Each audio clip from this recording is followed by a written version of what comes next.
Hello, welcome everyone. Thank you so much for being here. We're really excited to have you all and to host Stephen, and we're so grateful, Stephen, for you to come here and share your time and your expertise with us. My name is Jess Lagus, and I am the Farmland Protection Director here at Southern Appalachian Highlands Conservancy. In this role, we work on protecting farmland through voluntary conservation easements and occasional purchases of farmland, ensuring that there is farmable land and for future generations. And I have the honor of working with Stephen through we have a grant through the through USDA Beginning Farmer Rancher Development Program. Our grant's called Farm Pathways, and that's in conjunction with NC FarmLink with Stephen and Organic Growers School, as well as SAHC and our incubator farm.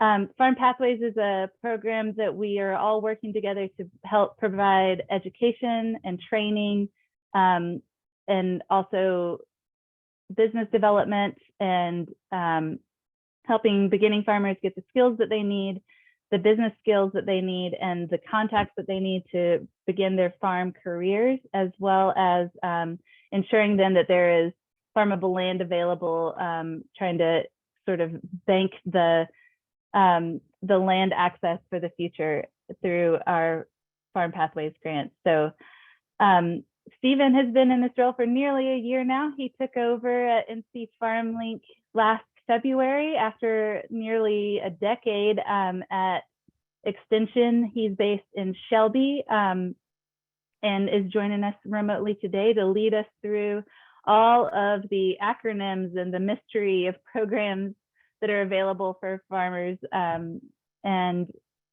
Stephen, welcome. Thank you so much for being here. Well, thank you all for inviting me, and it's been great getting to work with y'all over the last year on the Pathways program, and I just appreciate that all that y'all do for preserving farmland in Western North Carolina.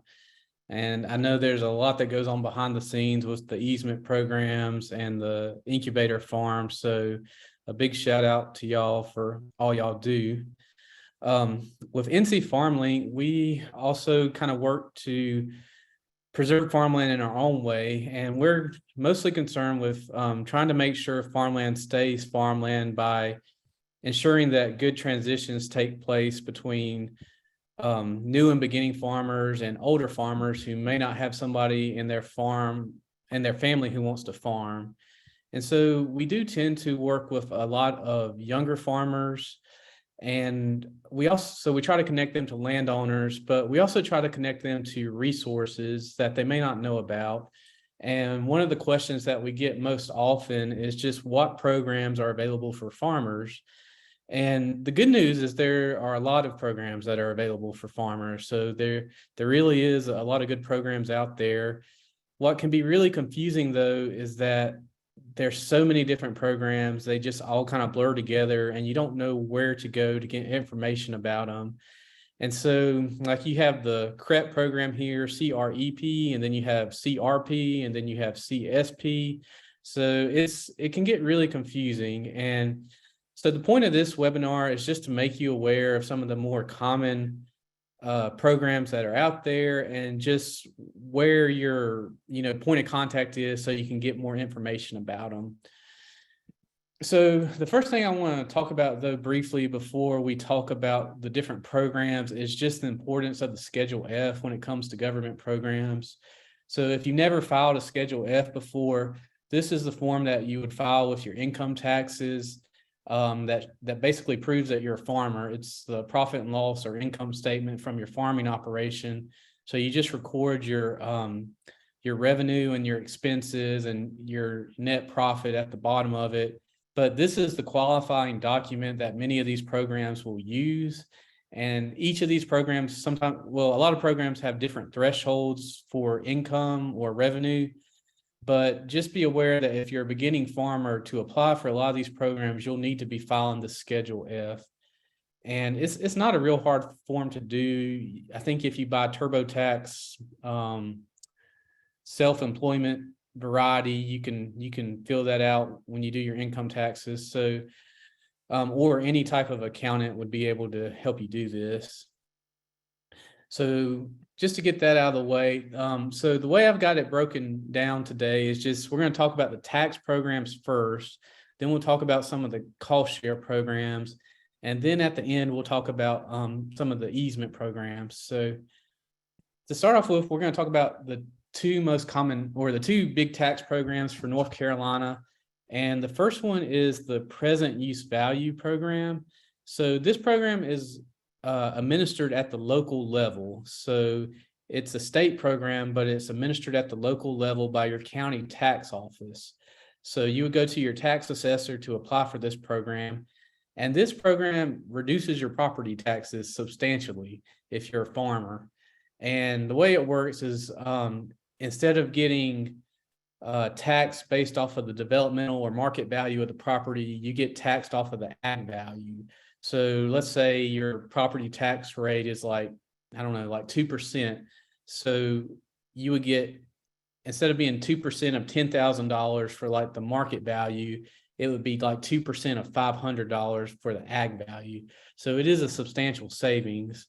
And to qualify for this program, you have to meet income and an acreage threshold.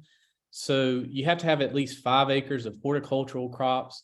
Those are like high value fruits and vegetable crops. So anything like, produce, tomatoes, blackberries, blueberries. I think Christmas trees also count as horticultural crops, apple trees, those types of things. And then, or you can do 10 acres of pasture or cropland. So pasture, is pretty self-explanatory. Cropland is like commodity cropland, so corn, soybeans, and wheat, also hayland. And then 20 acres of forest land, you could qualify for it that way. Now, if you do the 5 acres of horticultural crops or the 10 acres of pasture or cropland, you also have to meet an income threshold. And this gets back to that Schedule F. So you have to average at least $1,000 of gross income per parcel. So it's not per acre, it's per parcel. So it's relatively easy to meet this because it's not profit, it's just gross revenue from products produced on the farm. So if you're doing horticultural crops or pasture cropland, you have to meet that income threshold. If you're doing forest land, you just have to have a forest management plan, and you can get those done by the Forest Service. So this is a really good program. It is a tax deferral program though. So if you get out of the program, you'll have to pay taxes back on for 3 years of taxes. And also, if you're looking for, farmland, just be aware that if you want to be in this program, you need to find, a property that has at least, these acreage minimums. And once you buy that farmland, you'll have 60 days to apply for the program if it was already in present use. And if you don't apply for it within that 60 days, you'll have to wait 3 years to apply for it to get the 3-year average income. So that's the first program, the present use value program. The second program is the sales tax exemption program. This is another really good way to save money as a farmer. This is administered through the Department of Revenue, and you would just mail an application, snail mail, to Raleigh with a copy of your Schedule F. And to qualify, you just need to show that you generate $10,000 in gross income per year. So they changed this 4 or 5 years ago. It was at $2,000 threshold, but now they moved it up to $10,000. But the good news for this program, though, is that if you're a beginning farmer, you can apply for a conditional exemption. So if you haven't met the $10,000 threshold yet, you have 3 years to meet it. So you don't have to meet it the first year, but if you meet it within 3 years, you get to keep the sales tax exemption. And so this is, a really good program. They send you a little card with your sales tax exemption number. So when you go to like a feed store or like Tractor Supply to buy supplies, if it's farm related supplies, you don't have to pay taxes on it. So those are just a brief overview of the two tax programs. And now we're going to quickly move on to cost share programs. So the way cost share programs work is that they help you pay a percentage of installing a practice on your farm, a conservation practice generally. And so a lot of times government is going to pay roughly 75% and you'll have to pay 25%. And the first program we're going to talk about is through NRCS, Natural Resources Conservation Service. And this is the agency that used to be called the Soil Conservation Service, but their main focus is on like erosion and conservation and good stewardship of the land. And they are a USDA agency. So you're going to find them at your USDA service center. And every county is a little bit different. Some counties, they're all together with extension and in a big ag center, but sometimes they're separated. So you'll just have to, kind of find out where your service center is. But the first program we're going to talk about is EQIP, so Environmental Quality Incentives Program. This is really the big bread and butter cost share program for the federal government, and it covers a wide variety of conservation best management practices. So you'll hear BMPs a lot for this program. It reimburses roughly 75% of the costs. Now, if you do the work yourself, you maybe get closer to breaking even. If you hire a really expensive contractor, it may be closer to 50%. So it just depends. They have a set amount that they pay for per practice. But here's an example of some of the practices they'll help pay for. So, watering tanks is a very common one. So they'll do a watering tank and then a concrete apron with a gravel heavy use area around it. And the whole point of the watering tank is to keep the cows from getting into a water source. So it's preventing stream bank erosion and sedimentation in the water. And they also help you pay for a fence. Now, this one they probably didn't help pay for because it's a board fence, but they'll help pay for about every other type of fence. So woven wire, barbed wire, electric fence. And the only fences they help pay for are the ones that fence the cows out of the creek or the livestock out of the creek. And then they'll also help pay for like a water line or a well to supply the watering tanks. Another thing too is a high tunnel. That's a really popular one. They have a set amount they'll pay for those. So if you're a small scale vegetable producer, you could apply for a high tunnel. And this is to try to help you extend the season, your growing season. The one thing about the high tunnel is that it's got to be planted in the ground. So if you're using benches or stuff like that, that wouldn't qualify. That'd be considered a greenhouse. So that's a pretty common one.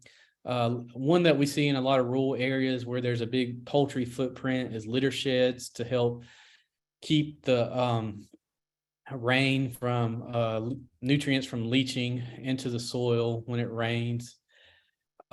Cover crops, they pay, I think, about $40 per acre for cover crops now, and grass waterways are pretty common too. So, but there's a lot of really good practices. The best thing to do is just go talk to your soil conservationist for NRCS and have them come out to your farm to see what things you might could do through this program. Now, another program through NRCS that is catching on is the CSP program, the Conservation Stewardship Program. And this is a little bit different than EQIP. So instead of paying per practice, it pays with a contract. And it doesn't use the term best management practices, it uses the term enhancements. And so EQIP is kind of like the starter program, and this is like the next step program. So EQIP, you're addressing resource concerns, and then this program, you're enhancing what you've already got. And they pay for some really neat stuff. So you can do pollinator plots, you can do native wildlife plantings through CSP, you can do clover and pastures. So there's a lot of interesting things you can do through the CSP program. And it's another one that you would want to look into within NRCS. So those are the two big programs that NRCS has. Some very similar programs that are through the soil and water conservation districts. One is called Ag Cost Share Program. And so to apply for this program, you would go to your soil and water conservation office. And for those of you who don't know, soil and water conservation offices are like this small local county type form of government. And so it's kind of a county level, it's a local level, but they partner with the NC Division of Soil and Water to administer this program. And then they're also often co-located with NRCS. And so this program focuses on water quality practices.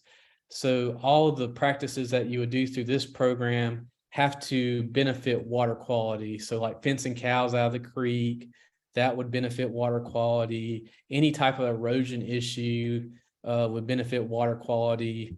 One thing that is different between EQIP though is that your farm operation must be 3 years old. So you need to have been filing that Schedule F for at least 3 years to qualify for this program. It reimburses roughly 75% of the cost. But one thing to note about this program is they don't have as much money as the EQIP program. So a lot of times the way I've seen it work is that a lot of the bigger contracts will go through EQIP, and then maybe the smaller contracts will go through the state agricultural cost share program. So oftentimes Soil and Water and NRCS tend to work together to help do contracts with farmers. This is a really neat program that the state, I think they started this in 2009, but it's called AGRAP, the Agricultural Water Resources Assistance Program. So where Ag Cost Share focused on water quality, this focuses on water quantity. And they're trying to prepare farms to be ready for droughts. And so I think this program, it started as the result of that bad drought in 2009. And the NC legislature wanted to make sure that farmers, could survive droughts. And so this helps the farmers build ponds for irrigation use. It also helps them put in wells. It helps with like micro irrigation, drip irrigation to reduce water use and to use water more efficiently. And so here's a picture of a pond that was built through the program. And this is a blackberry farm here in Cleveland County that, and it pays a substantial amount of money for ponds. So ponds are really expensive to build, and there's a lot of red tape that goes into building them, but it's kind of a turnkey program that the Soil and Water District will help you get all your permits that you need. And this pays $25,000, up to $25,000 to help build a pond. So it is a substantial amount of money that you can get through this program for ponds. And it has to be for agricultural use. So if you just want a fishing pond, you wouldn't qualify. The final state program I want to talk to you about is the Conservation Reserve Enhancement Program, or CRIP. This is a really interesting program because it's almost a hybrid easement and cost share program. So it does help you pay for some of those best management practices to protect streams that EQIP and Ag Cost Share also help pay for. But in addition to that, it adds an easement payment onto the property, onto the contract. And so easement is just a commitment that you're not going to develop that land and you're going to keep it in ag use for a certain number of time, a certain length of time. And CRIP allows for 10, 15, 30-year and permanent easements. And the longer you do, the more money you'll get per year for the program. So it has annual payments, and it also offers a lump sum for 30-year and permanent easements. The bad thing about this program, though, is it hadn't hit Western North Carolina quite yet. So it started in the eastern part of the state, and they have since expanded it to the Piedmont, but it hasn't yet got to Western North Carolina. So if you're in Western North Carolina, you can't apply for this program yet. There's one other cost share program I wanted to mention, and that's through Rural Development. Rural Development is another agency within the USDA. They're often co-located at the Federal USDA Service Center with NRCS. but this program is called the Rural Energy for America program, and it focuses on projects that increase energy efficiency. And you can, like, if you got like a small scale solar, panels to produce energy for your farm, you could apply for this program and it would pay up to 25% of the cost. So it doesn't pay as much as the other cost share programs do. But if you're going to go ahead and do, an energy project anyway, it doesn't hurt to apply for this program and get some help. There is I forget the name of the RC&D. There's a RC&D in Western North Carolina that helps farmers apply for this program. And because the application, I think, can be kind of lengthy. So they're contracted with rural development to help farmers apply for it. All right, so we're getting towards the end here, but the final ones I want to talk to you about is FSA. And if there's one government agency that's super important for farmers, it's the Farm Service Agency. There is so much money that goes out to farmers through FSA, probably more than all the other programs combined. And they have a lot of different programs. We could spend an hour just talking about all their other all the programs that they have. Historically, they've been known as like the commodity office, where like farmers who are growing big commodity crops would go to get support. But in recent years, they have really broadened the programs that they offer. So there's a little bit for everything there now, everyone there now. They offer disaster assistance programs. So if you have a bad drought, you can go apply for these programs and they'll pay you a set amount per bale of hay that you have to feed or have to buy. If you have like a tornado come through and rip down your fences, they'll reimburse you for the cost to fix your fences or to fix your barn if you have a disaster come through. They also have some specialty loan programs now. One in particular for small farmers would be the micro loan program. And for the FSA, a micro loan is anything up to $50,000. So it is a pretty good bit of money that you can apply for through that program. And it's a streamlined process, so you don't have to go through nearly as much paperwork as some of their other loan programs. They do have kind of like crop insurance, like specialty crop insurance, and there has been some criticism that crop insurance isn't it's too complicated for like it's not good for like a small diversified type of farm. But I think they're really trying to improve the program to make it better for small farmers too. And that program is called NAP. And so you could look into information about that program.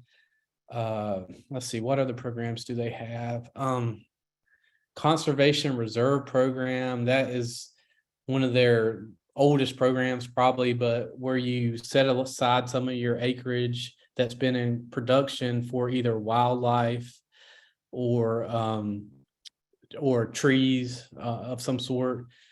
And so they have a lot of good programs at FSA, and the best thing to do is just go and talk to your FSA director and introduce yourself. They also, if you're a new farmer, you're going to need to get a farm number. And so FSA is where you would go to get your farm number. And your farm number is really simple to get. You would just need your farm number to apply for a lot of the other federal programs. So if you're going to apply for EQIP or Conservation Stewardship Program, you would need a farm number. So you would go to FSA to get your farm number. And the final program I want to talk to you about is just, the program that SHC and all the land trusts are really instrumental in administering here in North Carolina, is the Conservation Easement Program. And I guess conservation easements have been around for a while, but it seems like they're really starting to catch on. And easement is a way to protect the farmland from development. So these are permanent agreements between the state and the landowner to protect the farm, and to keep the farmland in as a farm for perpetuity.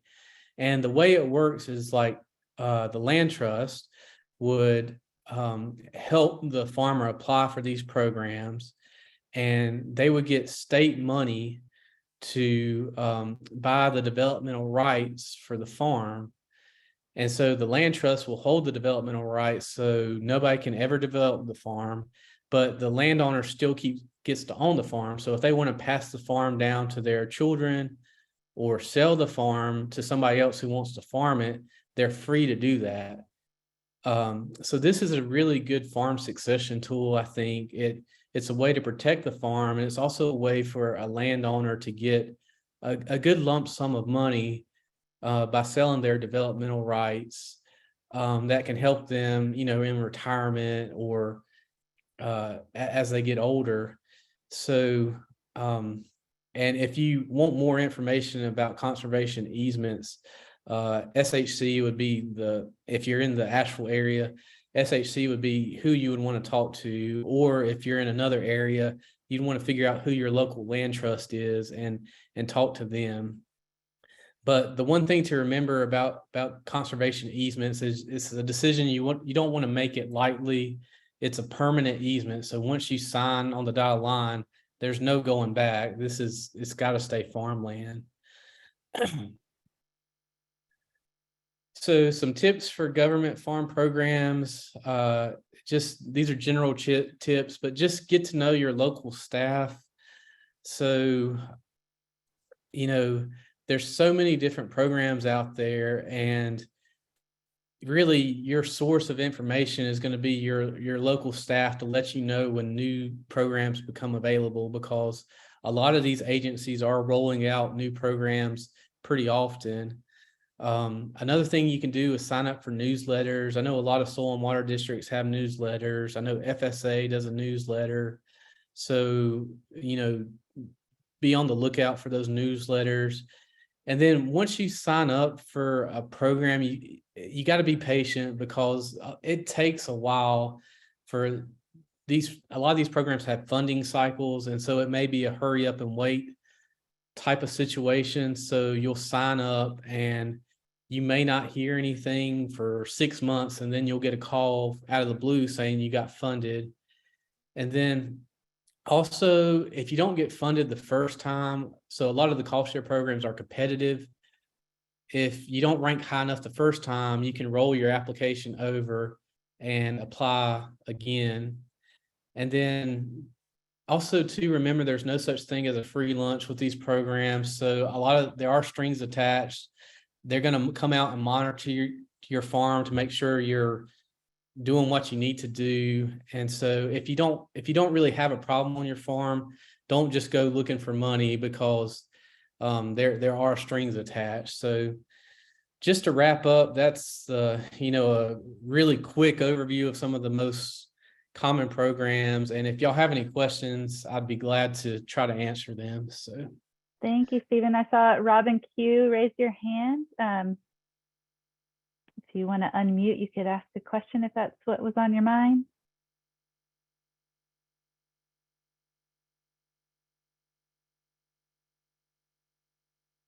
Okay, she posted it in the questions. It says, Robin says, it appears that private lands habitat programs are being stifled. Do you find that to be true? I think there's a lot of programs in there. And I know at least with the federal EQIP program, they're throwing lots of money at that program. And did she say wildlife particularly? Is that what she said? Habitat programs. Oh, habitat. Yeah. So they did used to have a WIP program that was for habitat, and I don't think it exists anymore. So I guess you could say that might be true. Yeah. But there are some good programs. I think about the conservation stewardship program. there's a lot of stuff in that program for like wildlife habitats. That may be one you want to look into. Thank you, Stephen. Olivia Ramos also mentioned that she thinks the RC&D that you mentioned might be Blue Ridge RC&D. Blue Ridge RC&D. Mountain Valley's RC&D also. Mountain Valley, that's it. It's Mountain Valley. That. Yeah. While folks are thinking of other questions, feel free to post those in the question and answer. I also want to let everyone know that this is being recorded, and so we will post this on our YouTube channel, and you can share this with other folks if you have people that you believe might be interested or might be helpful. We'll also share this on our Facebook page, most likely. Thank you so much, Stephen. We really appreciate you being here. Okay, we have a question from Rachel Blackburn. Could you talk more about the local tax programs? Oops. Sorry, that went away from me. Okay, yeah. Could you talk more about the local tax program similar to PUV for wildlife habitat? Henderson County has one with the 20-acre minimum. So yes, there is a wildlife component now for present use value. And to be honest, I don't know all the details about that as much as I know about the ag use. Let's see. Do you know the details about it, Rachel? Is that something you could jump on and explain? Can y'all hear me? We can. Yeah, I don't know a ton about it. I was hoping maybe you would. We have a few landowners. I work with Conserving Carolina. We're a land trust based in Transylvania, Henderson, and Polk County. I'm pretty new in my role, but I know we have a few landowners who do that program for their land, and they get a tax deferral or tax reduction. I think the only thing that needs to happen, at least in Henderson County, is you have to get a plan written for your acreage that you're going to enroll. But that's all I know. I'm going to pull up a link if I can and post it in the chat in case this is interesting to anyone else. I was just thinking about the comment that was made previously about wildlife habitat. Yeah, that is a very good program. And NRCS actually has a wildlife biologist that can come out and go to farms and help come up with wildlife management plans. And so if you're needing a wildlife management plan to qualify for this program, you could definitely contact NRCS to get one, I'm sure. Thank you, Rachel and Stephen. Yeah, I'm posting. Let's see. Hopefully there's the link. Okay. I know we also have landowners, like some of their land is in farm and some of it's forested. So this is a good way to kind of combine two uses.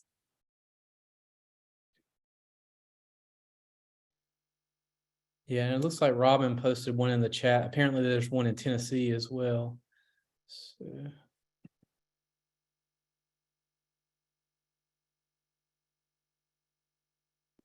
All right, is any other questions or comments? We're so grateful for everyone for carving out some time in your day to join us. And like I said, this will remain available on our YouTube channel. And Stephen, we're really grateful that you've joined us. We've got Olivia, one more comment. I've heard CRIP can cover agroforestry. Does this mean it could help us pay for plants to plant an orchard with pasture alley crops? Right. So there is I think it's called the Silva Pasture Best BMP.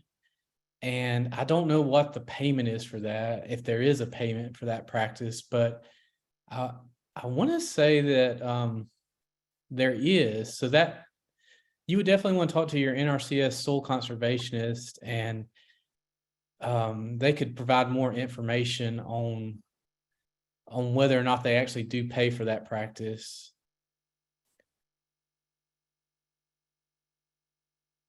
I'm feeling chatty today, apparently. I just dropped another link in the chat. There's this cool program called Working Trees that will pay you for pay landowners for carbon credits where they add trees to working lands. It has to be agricultural lands, but you know, basically you get paid to plant the trees, or no, you get paid, sorry. You have to go through EQIP if you want cost share for planting the trees, but once the trees are planted, this program will pay you for the carbon credits associated with those trees. Oh, that's interesting. Yeah. So, And there's no acreage minimum on this program. okay. So Working Trees, are they a nonprofit group or? They are, I don't think so. They are like a startup out of, I think it was a big Ivy League school, Harvard or Stanford. I don't think they are a nonprofit. Okay.